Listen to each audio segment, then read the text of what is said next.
The removal of logic games, of course, is probably the biggest change we've seen over the past 20 years. For those who aren't aware, the LSAT used to have a logic game section, 2 logical reasoning sections, 1 reading comp section, ever since the beginning of the modern format in June 1991.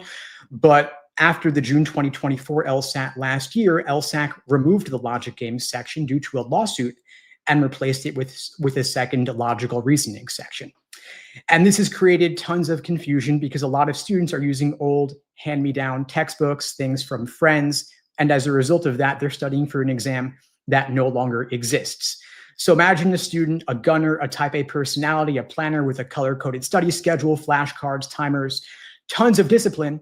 They're preparing for months, but when they take their official LSAT, they're in for a rude awakening. They don't know why they study so hard. They memorized every diagram type, every grouping game type, but then they realized they were studying for a test that doesn't exist any longer. And so the LSAT is not really about who can memorize diagram types. It's about who can think clearly under pressure for almost 2 straight hours. The LSAT ultimately is a test of pattern recognition, of endurance and flexibility, and more than ever, reading comprehension that borders on graduate level reasoning. And so for the Gen Zers who have short attention spans, too much time on social media, they're at a bit of a disadvantage. They need to build up that endurance, that mental stamina. They're sprinting, drilling old question types, chasing speed, when the real game is about stamina and comprehension. And so a student or an advisor helping students has to stop using last decade's playbook and make sure they're preparing for the modern LSAT test day format, thinking about how they think about progress, not just memorizing tricks anymore, about building their reading muscles, logical endurance, and making calm decisions under pressure. And so the trick here is not to master gimmicks, it's to reframe what good prep looks like, thinking under uncertainty. The LSAT, I think more than ever now, because they've gotten rid of logic games, I think it actually better reflects now what law school is actually like and what the legal world actually rewards, which is reasoning and reading precision. You've got to go from being a pattern hunter to being an analyzer of arguments, training those reasoning skills. And so these changes, they don't come with headlines. Students are hearing from their friends, their older siblings, previous generations. They need to go on LSAC's website. They need to go on LSAC's LawHub platform, LawHub Advantage. If they're downloading old PDFs using these old hand-me-down textbooks, they're not going to reflect the latest changes. LSAC has generously put 4 exams on their LawHub platform for free in the new format. The old exams were numbered 1 through 94. They've now rearranged and renumbered them to be 101 to 158. And so if you see students using the old textbooks, using the old PDFs floating around, again, that's a test that no longer exists. The new format exams, the only legit source is LSAC's LawHub Advantage. You get 4 for free. Then you get the other 54 in the new format, rearranged. They removed logic games. They reorganized the exams in that new format, 101 to 158, with 2 scored logical reasonings, 1 scored reading comp section, and then 1 unscored extra section to simulate that experimental section. And that is giving your students the newest LSAT format exams. Best prep material there is, no substitutes. And because the LSAT is online, you don't want them using the hand-me-down books. You don't want them studying out of books unless they have special paper accommodations. Now, as many of you may have heard, there is a lot of LSAT score inflation, meaning the LSAT score medians have been rising significantly over the past several years. As a benchmark, it used to be that getting a 173 on the LSAT put you in the 99th percentile. Now you've got to get a 175 to be in the 99th percentile. All of the top 14 law schools, Harvard, Yale, Stanford, Columbia, Cornell, NYU, and so on, all of them have LSAT medians ranging from 170 to 174. And a lot of students are thinking to themselves, okay, well, the school I'm targeting, their LSAT medians of 173, so I'm going to shoot for a 173. The problem is that schools are always looking to raise their medians. And so there's a lag where the 173 is last year's number. The schools want to raise the median, so maybe this applicant should aim for a 175 in order to be competitive. And if their GPA is below the median, they're going to want to balance that with having an LSAT above the median to compensate. And students will say, well, I majored in comp sci, I majored in engineering. Schools will shortly understand that my lower GPA is because the major was harder. And my take on this is, and of course you can feel free to disagree, my take on this is yes, that is useful context, but unfortunately, the numbers are the numbers. Because the GPA, regardless of major, regardless of context, is getting reported to the American Bar Association, which in turn is pulling that number, which is where the US News is pulling that number for inclusion in the rankings. And so US News does not discriminate or does not care about the context of where the GPA was earned. The GPA is the GPA. And so I could imagine a really ruthless gunner high school senior who's starting college in the fall, and they're thinking to themselves, all I care about is getting into Harvard Law. If that was all they cared about and they didn't care about what they actually learned in college, I might tell them, go for the easiest possible major, get the highest possible GPA, go for the professors who are just going to give you easy A's. Because that 4.0 or that 4.2 is going to maximize your odds of admission. I know that's ruthless. I know that's maybe not nice to say, but I think it's true. And I would advise a student who that was their only consideration and they were sure they wanted law school, that might be the most rational decision to make. We could caveat that by saying, take some classes involving difficult, dense text, involving some logical reasoning to prepare yourself as a prerequisite for your LSAT prep. Now, what that applicant will learn in college around logic, around reasoning, formal logic, philosophy will go far beyond what you need for the LSAT. But if the applicant is good at logic, good at philosophy, and can stomach the difficulties in maintaining a high GPA in a difficult major, that would probably give them some useful context or background for what the LSAT is going to test. But it's not necessary for the LSAT. In fact, all you've got to do for the LSAT is just study LSAT exams, and that alone would be enough. Again, like I said, there are 58 numbered exams, 101 to 158 in the new format. And I managed to befriend a guy who used to write actual LSAT questions, super nerdy guy, talks like an LSAT question. And what he told me was that if you only studied 10 exams alone and you knew them inside out, that would be enough to get you a top LSAT score. And I can't say I disagree, because 10 LSAT exams, each one containing 100 questions, 1,000 questions, that's a large enough sample to expose you to all the different types of logic the LSAT will test. And if you understood those thoroughly, you would be pretty well prepared for whatever LSAT might throw your way. And by the way, the fact that so many exams are available and the fact that LSAT prep has moved from in-person to online, giving students better access to the highest quality resources, regardless of location, access to the best coaches and tutors, regardless of location. I think that that's also a contributing factor to the LSAT score inflation. I mean, think back to 10, 20 years ago when people were going in person twice a week to some hotel conference room or university campus for a 3-hour LSAT lecture after a long day of work or school when you're fatigued. I mean, 6 to 9 p.m., 6 to 10 p.m., not the best way to study. Now people are doing on-demand video courses. They're doing shorter 1-hour classes via Zoom, like what I offer, for example. And that way you can save yourself some time on commuting. You can watch the replays, slow it down if you need to, rewatch if you need to. I think all of that is contributing to the fact that people are better able to prepare and balance LSAT prep with work, with school, with family. And that's also a contributing factor to the LSAT score inflation. But the biggest factor, and this one's a bit controversial, is the rise in LSAT accommodations. LSAT used to be incredibly strict in granting accommodations. They used to unfairly deny them to folks who were quite deserving. In fact, that predilection of theirs was one of the reasons why they got sued over the logic games debacle. Some blind test takers sued LSAC saying they were at an unfair disadvantage because they could not benefit from diagramming logic games the way that other test takers could. They said, basically, accommodate us. Give us some way to compete on an even playing field. LSAC refused to budge. And I think that was wrong of LSAC because me personally, I have to diagram logic games. I have to diagram all formal logic that involves more than 3 or 4 conditional statements. I can't do that all in my head, I'll admit that. And a blind test taker can't benefit the same way. LSAC wouldn't budge. The blind test taker sued. They ultimately settled the lawsuit, and LSAC agreed to ultimately remove logic games for everybody. And what this means is that now there's less material to study. When they replaced logic games with a second scored logical reasoning section, they inadvertently made the LSAT easier to study for everybody because there's less material to study. You can now save that time you would have spent on logic games, double down on logical reasoning, and any gains you make in your understanding of logical reasoning are doubled across the 2 sections of logical reasoning. So you combine less material to study, plus the convenience of studying for the LSAT online, remotely, 0 commute time. Plus you look at the temporary LSAT Flex format at the beginning of the pandemic, 5 years back, shorter LSAT format, taking the LSAT remotely from home, no stressful LSAT test center environment.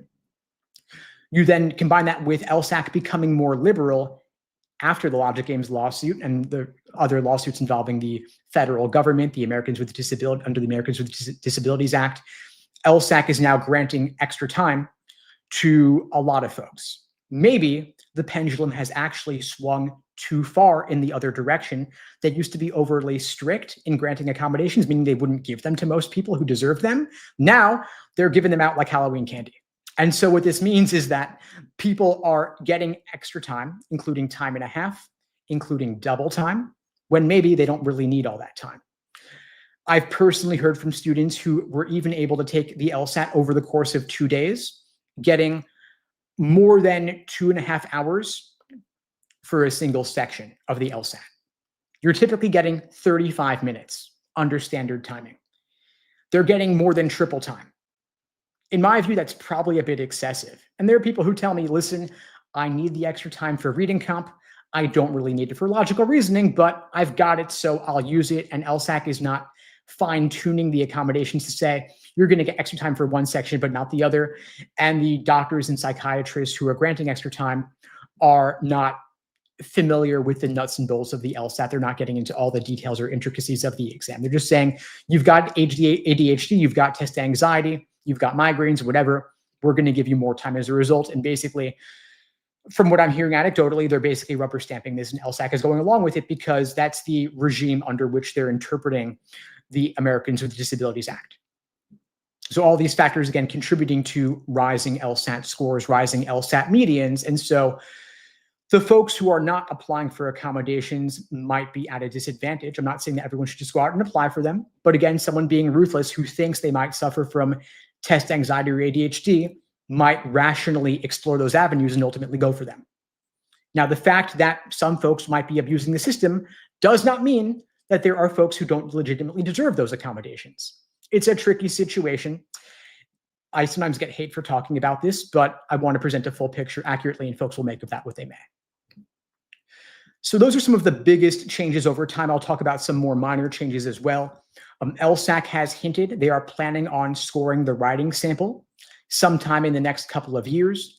That is not happening this cycle, though. So we know that through at least June of 2026, we've got the 2 scored sections of logical reasoning, 1 scored section of reading comprehension, the unscored extra experimental section. Then we have the unscored writing sample. The writing sample is not taken in the same sitting as the scored portions of the LSAT, meaning you're doing the writing sample either before the scored portion of the LSAT or after the scored portion of the LSAT. You can take it approximately starting 1 week prior to the official LSAT administration.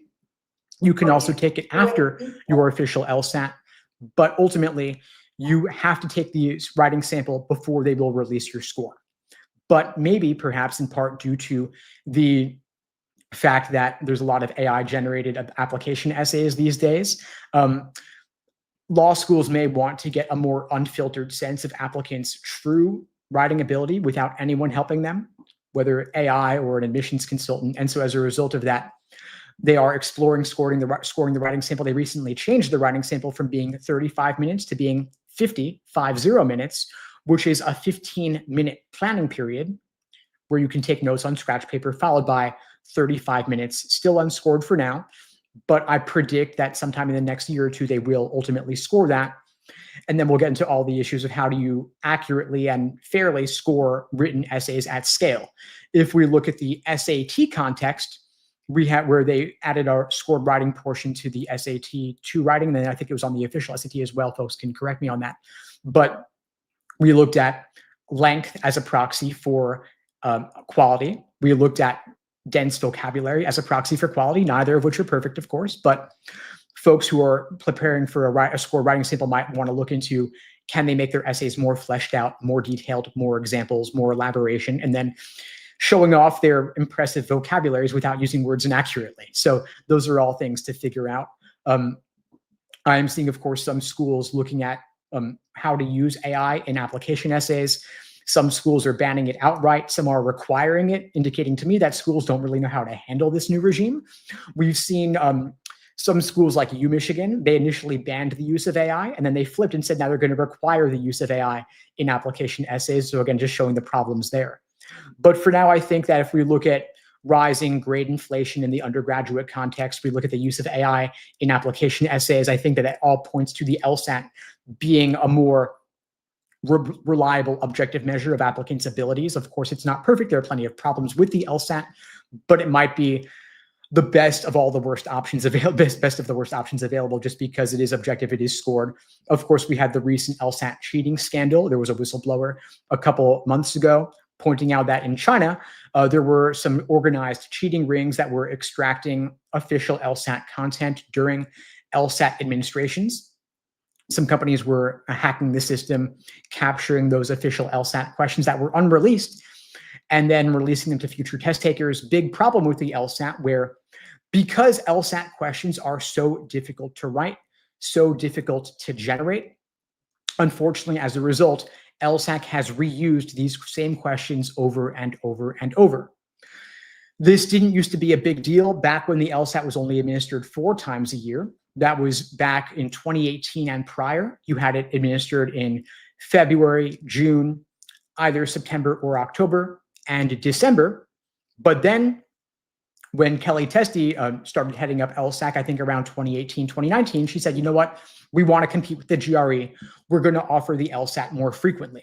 And so they went from offering it 4 times a year to offering it roughly 8 or 9 times a year starting in July 2019.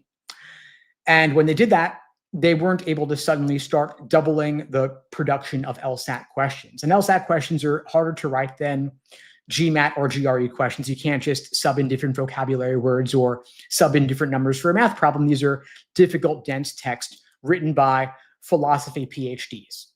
Really difficult to write. I've tried. It's not easy to write valid LSAT questions. And so they had these private question banks of unreleased exam questions that they would just keep reusing over time because it cost them roughly $1 million to produce 100 questions. Not cheap. And when the LSAT was secure, not a big deal because they could say to themselves, you know what? We're just going to make sure that if John takes the LSAT in September, we're not going to give him the same test form if he retakes it in December. So it was fine. And they could keep track of everything in their databases or whatever. But then when you have these questions all being harvested and captured by these cheating rings, it now calls the entire legitimacy of the LSAT into question. And so LSAC has shut down LSAT administrations in mainland China for the foreseeable future. But we've got to figure out what we're going to do going forward. Are they going to start generating more LSAT questions at scale? Are they going to figure out the production of that? Or will they figure out how to better secure the online LSAT, which they are currently administering through the company Prometric? Or will they go back to administering the LSAT only in person, no longer offering the LSAT remotely from home on your own device? Unfortunately, that might be the only way to handle this very tricky situation. Of course, there are problems and issues of access when it comes to removing the remote option. At the same time, though, that's how they were doing it for over 30, nearly 30 years at least, and really since the beginning of the LSAT in 1948 up through the pandemic. And so, again, might be imperfect to administer it only in person, but still better than to allow for the possibility of the LSAT scores being invalid. I have seen, even with just this most recent LSAT administration last week, a lot more folks have holds on their scores. I think LSAC is concerned if they see someone achieving some massive score jump, unrealistic score jump, maybe raises questions. And of course, there are students who take the LSAT cold, get a terrible score, and then decide to retake it and get a 20-point jump. Then there are folks who are taking the LSAT who are of Chinese descent, Chinese background. Maybe they took it with a VPN. Of course, LSAC is looking into those more as well. Issues of bias and prejudice, of course, but they do need to make the LSAT legitimate. And I think that probably the only way to do it is to go back to in-person only.